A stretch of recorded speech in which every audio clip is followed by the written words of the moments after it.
When Unfrozen appeared at Gamescom 2024, announcing a new official Heroes of Might and Magic, my reaction was a mix of excitement and immediate skepticism. We all know what happens when a franchise that has been dormant for nearly a decade returns to action under a studio most people have never heard of. Unfrozen has Eratus, Lord of the Dead on their resume, which is a solid game, but it's far from the kind of production that makes you feel comfortable seeing them take over one of the most respected strategy franchises in gaming history. So yes, I approached it with curiosity, but with both feet firmly on the ground. One thing that caught my attention right away is that Unfrozen is a studio of only 50 people working 100% remotely, scattered across the world without a central office. That isn't necessarily a bad thing, but it adds a massive layer of complexity to a project of this scale. When you pair that with a partnership with Ubisoft and then an additional deal with Hooded Horse, an indie publisher that joined the project in mid-2025, you start to realize that the road here has been much more turbulent behind the scenes than it looks. Hooded Horse joining after everything was already announced tells me that something needed to be adjusted in the original model, and I respect that transparency, even if it's implicit. The game was announced for the first half of 2025, then it was pushed to later in 2025, and then came a second delay to 2026, with early access set for April 30th. 2 consecutive delays within a window of less than 2 years since the announcement is a red flag you can't ignore. Unfrozen was honest, saying they needed more time to test, improve the UI, and redesign some units, and I prefer that over receiving a broken game. However, I also can't pretend this doesn't create doubt about the studio's ability to maintain the pace once early access begins. The promise of monthly updates is ambitious for 50 people working remotely. There is a massive elephant in the room here. The early access of Olden Era coincides exactly with the 30th anniversary of the franchise. That is a marketing choice that puts absurd pressure on the product. Anniversary expectations are different from normal launch expectations. People don't just want a good game, they want to feel like the franchise is truly back. When you look at everything Unfrozen is trying to balance, respecting the legacy of Heroes 3, adding new mechanics, and satisfying veterans and newcomers alike, all while in early access, the question remains, will they be able to carry that weight? The demo gave me hope, but not certainty. Looking at it all together, Heroes of Might and Magic Olden Era is a game that genuinely interests me, but it still has a lot to prove. Unfrozen clearly loves the franchise. It shows in the demo, the design choices, and the way they talk about the project. But love isn't enough when you're carrying a 30-year-old IP with 2 delays on the record, a small remote team, and a promise of robust post-launch support. Early access will be the true test. If they maintain the monthly updates, truly listen to the community, and deliver the missing factions with quality, Olden Era could be a worthy return. If not, it will be another sad story of a franchise that deserved better. You know that feeling of opening an old book and finding a chapter you never knew existed? That is exactly what Unfrozen is trying to do with the story of Olden Era. The game is an official prequel to the entire Heroes of Might and Magic series, and that isn't just a small detail, it's the central premise of the project. They aren't reimagining what you already know. They are going back to before the beginning, before the Archangels were reborn, before the Templars built their first castles, before anything you saw in the first 3 games. The story takes place on the continent of Jadam, on the planet Enroth. If you're a series veteran, that name should ring a bell. Jadam appeared briefly in Might and Magic 8, but it was never the main stage for a Heroes game. Game director Leonid Parmenov was very honest about this. They looked for a place that existed but hadn't been well explored in the first 3 games. This is narratively smart. They have total creative freedom to build while simultaneously tying everything back to the lore fans already love. It's a difficult balance to strike, and in the demo, you can feel them trying to honor that promise. The central conflict is this. A demonic force is emerging, the Hive, a horde of insectoids corrupted by a demon lord called the Dragonfly King. A detail I find genuinely interesting is that even the dungeon faction, the dark elves who live to betray and conspire, is calling for an alliance. That says a lot about the scale of the threat. Unfrozen used a classic narrative trope, the common enemy that forces rivals to unite, but the context of the HOM universe gives it much more weight than in a random game. When you know what these factions represent historically, seeing them forced to cooperate creates real narrative tension. But here is my honest opinion. Based on the demo, the story is still quite embryonic. What you see is more structure than substance. You feel the skeleton of a rich world, but the narrative meat, the memorable dialogue, deep characters, and plot twists that stick with you, hasn't made a strong appearance yet. This makes sense for an early access demo. Unfrozen is clearly prioritizing showing that the gameplay works, and it's working very well. But those coming in expecting a narrative as elaborate as HOM 3 might leave feeling a bit anxious for more. What gives me hope on the story side is the choice to make the campaign non-linear. Each faction has its own perspective on the events, which, in theory, means the war against the Hive can be experienced from completely different angles depending on who you choose to play. If Unfrozen executes this correctly, the story of Olden Era could be one of those that you only fully understand after playing with all factions. This type of fragmented narrative works very well in strategy games, and considering the Might and Magic universe has enough lore to sustain it, the potential is clearly there. There's another point I found fascinating in what the developers revealed. They know what happens next. Since Olden Era is a prequel, they need to build the present while knowing exactly what the future holds. Parmenov mentioned that events from HOM 3 and Might and Magic 8 served as constraints and guides for what they could create. This is a double-edged sword. On one hand, it gives the lore consistency and will reward dedicated fans with connections and references. On the other, it means certain stories can never be told, and certain characters can never die in specific ways. It's a creative straitjacket, and how they handle this throughout the full campaign will define much of the game's narrative quality. Ultimately, what I feel for the story of Olden Era so far is cautious hope. The foundation is solid, the universe is rich, the choice of Jadam as a setting is clever, and the threat of the Hive has the potential to be a memorable antagonist. The game enters early access on April 30th, 2026, and that's when we'll find out if the campaign can live up to the gameplay, which is already impressing the entire community. For a game hinting at a return to the roots of HOM 3, the story needs to deliver that same sense of epic nostalgia, not just in combat, but in its writing as well. When I opened the demo for the first time, that nostalgic feeling hit hard.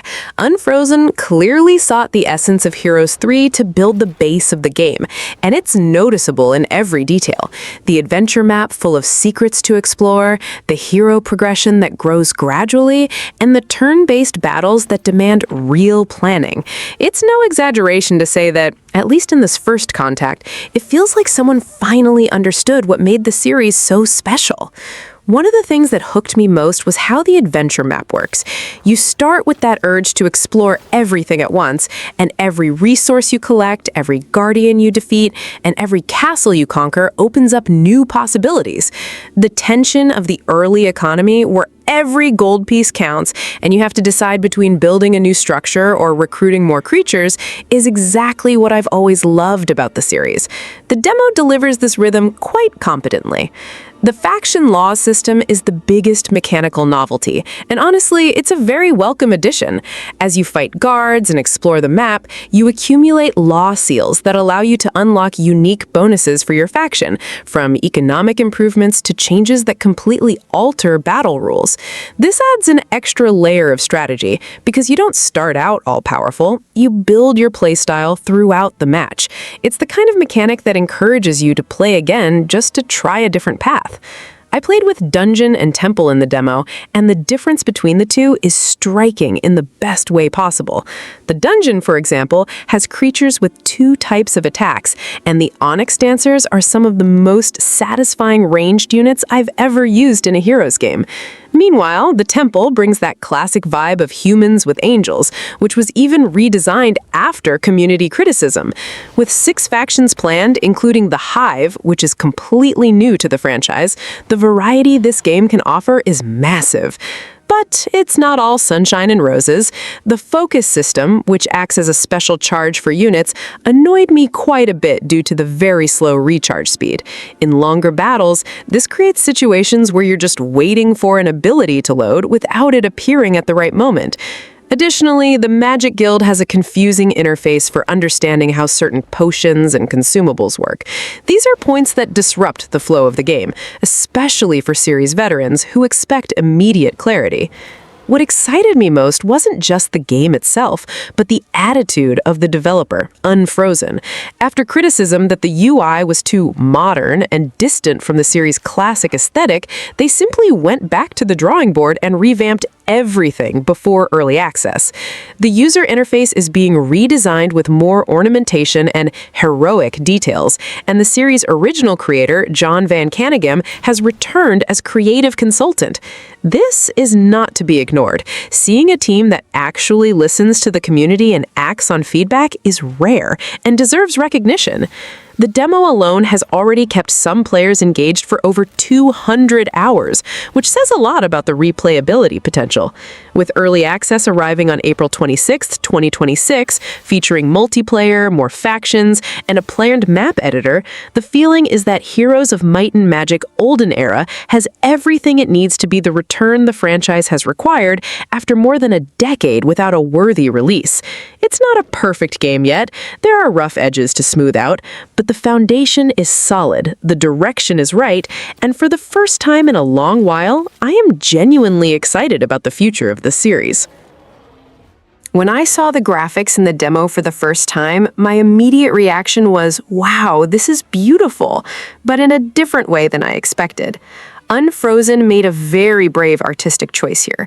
Instead of trying to compete with the hyper-realistic graphics of the current market, they went the opposite way and bet on a colorful, illustrative look, almost as if you were inside a fairy tale book.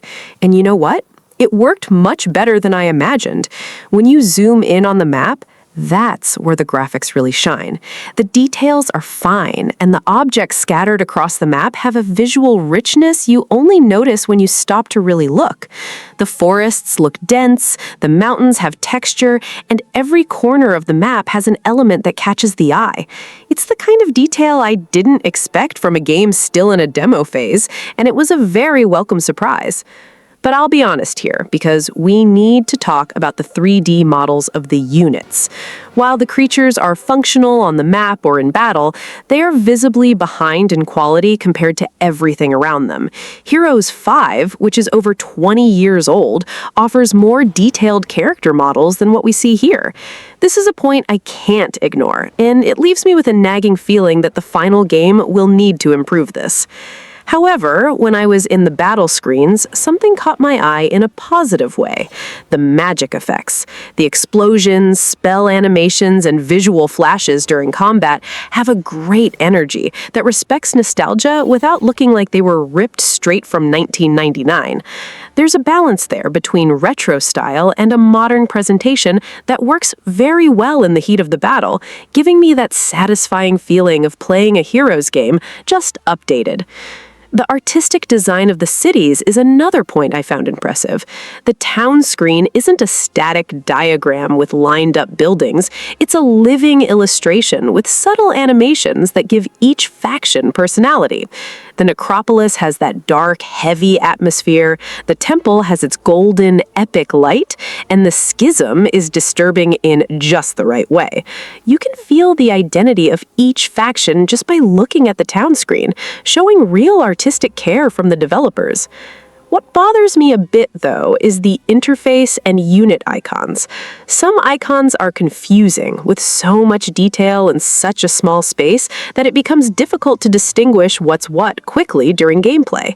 In a strategy game where you need to make fast decisions on the battlefield, this has a real impact on the experience. It doesn't break the game, but it's clearly an area that needs refinement before the full launch. Overall, the graphics of Olden Era are a statement of intent from Unfrozen. They chose style and personality over resolution and polygon counts, and that decision will divide opinions, but in my experience with the demo, the visuals have far more moments where you stop and think, that looks beautiful, than moments of disappointment. It's a game that will age well precisely because it didn't try to copy trends. If they can polish the unit models and the UI by launch, the visual presentation of Olden Era could be one of the series' strengths for years to come. Now, let's talk about what actually bothered me in the demo, because it would be dishonest only to praise it. The initial interface was a serious problem. There was a lack of tooltips in essential places, menus that lagged, and a sense that the information flow was broken. It's no exaggeration to say some players hit Alt F4 before even entering a battle because of it. Added to that, the procedurally generated maps in the demo had design issues that made exploration feel too mechanical, lacking that sense of discovery Heroes has always delivered. But here is the point that genuinely encouraged me. Unfrozen listened to the feedback. They didn't just collect criticism, they acted on it. The UI underwent a complete overhaul, moving away from a mobile-adjacent look towards something more ornate and closer to Heroes 3. Combat maps were expanded to allow for more tactical maneuvers, key rebinding, a desaturation slider for the adventure map, more difficulty options. These aren't just cosmetic tweaks. These are decisions from a developer that understands what the community values, and that matters a lot to me when evaluating an early access game. From a purely technical performance standpoint, the game isn't demanding on hardware, which is a smart move. The stylized, less realistic art style isn't visual laziness, it's a calculated decision that allows it to run well on modest configurations, keep many objects on the screen simultaneously, and still evoke that whimsical atmosphere of Heroes 2. In fact, the game ran quite smoothly on the Steam Deck during the demo, suggesting Unfrozen is thinking about hardware accessibility, not just high-end gaming PCs. What worries me for early access is the economic pace. In the demo, it felt like city building and resource accumulation happened too quickly, missing that delicious tension of the classic Heroes early turns, where every spending decision felt almost painful. If Unfrozen doesn't calibrate that initial scarcity well, the game might lose the exact characteristic that keeps series veterans hooked for hours. It's a fine adjustment, but a crucial one. The good news is that with John Van Caneghem, the series' original creator, involved in the project, there's a historical anchor guiding design decisions. What I saw in the demo was a game still finding its balance, but with a solid foundation and a team that has demonstrated a real capacity to respond to the community. Early access begins on April 30th, 2026, bringing 6 factions, a campaign, and multiplayer mode. It's not Heroes 3 Resurrected, and it shouldn't be. It's a new chapter, trying to honor a legend, and based on the demo, developer updates, and response to feedback, that attempt seems to be heading in the right direction. Look, I'll be honest with you. When Ubisoft announced they were resurrecting Heroes of Might and Magic, my reaction was that classic mix of excitement and total distrust. We've seen this before, right? A beloved series, years of abandonment, and then a big publisher comes along with a reboot that disappoints everyone. But then I played the Olden Era demo, and something different happened. I couldn't stop. Literally. Hours go by without you noticing because the loop of exploring the map, building your city, recruiting creatures, and engaging in turn-based tactical battles still works as well as it did in the 90s. The demo itself says a lot about the project's ambition. While most demos give you 30 minutes to try the game and then send you on your way, the Olden era demo was keeping players hooked for 200 hours even before the official launch.